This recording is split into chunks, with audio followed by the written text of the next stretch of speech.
I'm going to tell you a story. But the first thing you have to understand is time does not work the way you think it does. You can go to your call because I'm the one who's talking to you. Welcome to the call. Alright, I'm continuing with Sanskrit. I'm going to revisit. I'm going to circle back and deal with sounds. In a little bit, like in an episode or two. But I'm going to. I just finished up with sentences, so I'm going to move on to nominal. The three types. Oh, in the previous lesson, we learned about basic Sanskrit sentences. The sentences use three main word types: verbs like pasyati, naming; verbs like pasyati, naming words like rama; and the third type, which we'll study in a later lesson. Naming words are like rama are called nouns, but Sanskrit has many other kinds of words that behave similarly to nouns. These include adjectives which describe a noun. Krasnoga Karari, the black cow eats. Sveta Svapiti, the white one sleeps. Tsukino Gaja Pivanti, the happy elephants drink. That's where my elephant went. It went to go have a beverage. Pronouns, which replace a noun. Sa Karari, he eats. Sa Svabiti, she sleeps. Te Pivanti, they drink. And numerals, which tell us how many of something we have.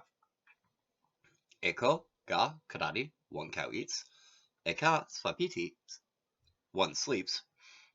Treo gaja pivanti, three elephants drink. For convenience, let's call all of these words nominals. Nominal is a word that means name-like, so a nominal is a word that is like a noun. Stems and ending. Let's start a discussion with some simple nominal words. Rama, Rama as the subject of a sentence. Ramam, Rama as the object of a sentence. Each of these words has two parts. The first is a simple chord that expresses the main idea of Rama. Rama. Second, we have an ending that modifies this basic idea in some way.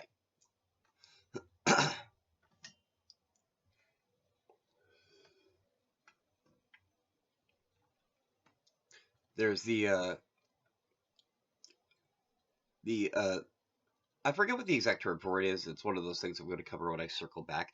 But there's a symbol that basically means an inflected H sound. So adding that to the end as the subject of the sentence, and M at the end as the object. Rama is called a stem, and H and M are called endings. Just as many flowers might grow from a single plant stem, many words might grow from the same word stem. As you can see in this example above, a nominal ending can show whether a word is the subject of a sentence or the object of a sentence. These endings can show other kinds of information too.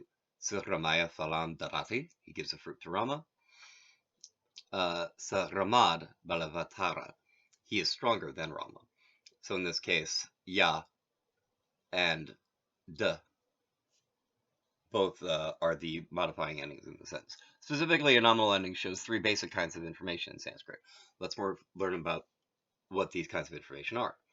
Gender. The first kind of information you can get from a nominal ending is its gender. In the example below, we notice how the nominal ending changes. The change shows a change in the noun's gender. Gajya, Pasyati, the elephant sees. Gaja, Gaja, Pasyati, the elephant sees. Gaja, Pasyati, the elephant sees. In the first case, it's a male elephant. In the second case, it's a female elephant, with the at the end being the inflection that makes it be male. Word gender is similar to our real word concept of male and female genders. Usually, male gendered beings use a masculine gender, and female gender beings use a feminine gender. Gender also has a neuter gender that is neither male nor female. Atat falam. This is a fruit.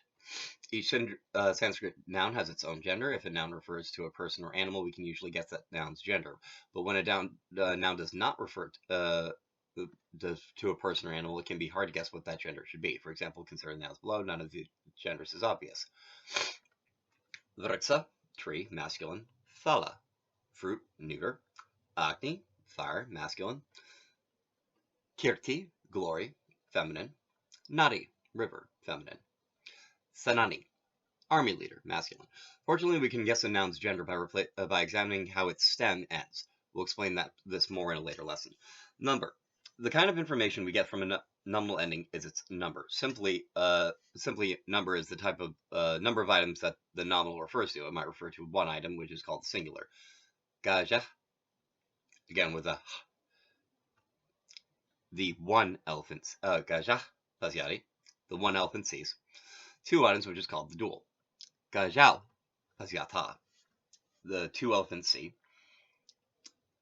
or to more than two items, which is called the plural. Gajach pasyanti, the many-elephant sea. Notice that the verb pasyati changes when the number of nouns changes. Verbs like pasyati have a number as well. Usually the verb's number and the subject's number should match.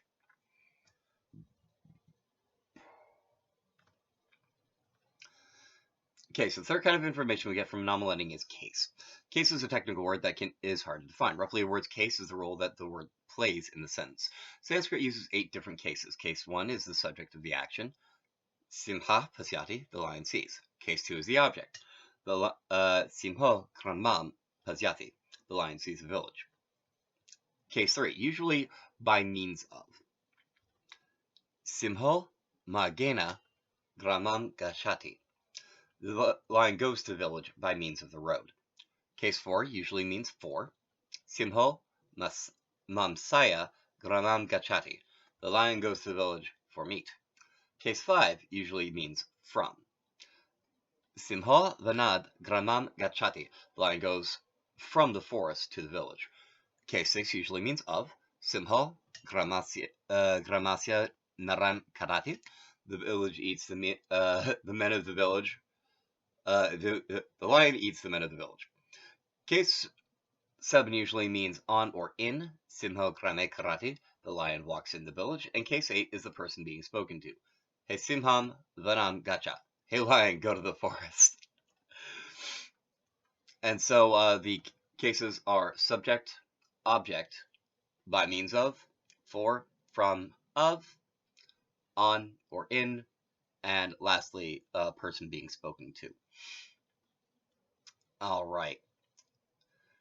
Now, using adjectives. In Sanskrit, we can use an adjective without a noun. Krishna gachati, the black one goes. Sundara karanti, the handsome ones eat. If we do use a noun, then the adjective must be used the same gender, case, and number as the noun it describes. Krishna kaga, blackbird. Krishnao kaga, kagao, 2 blackbirds. Krishna kaga, many blackbirds. Rama Krishnam kagam pasyati. Rama sees a blackbird. More technically, we say an adjective must agree with the noun it describes.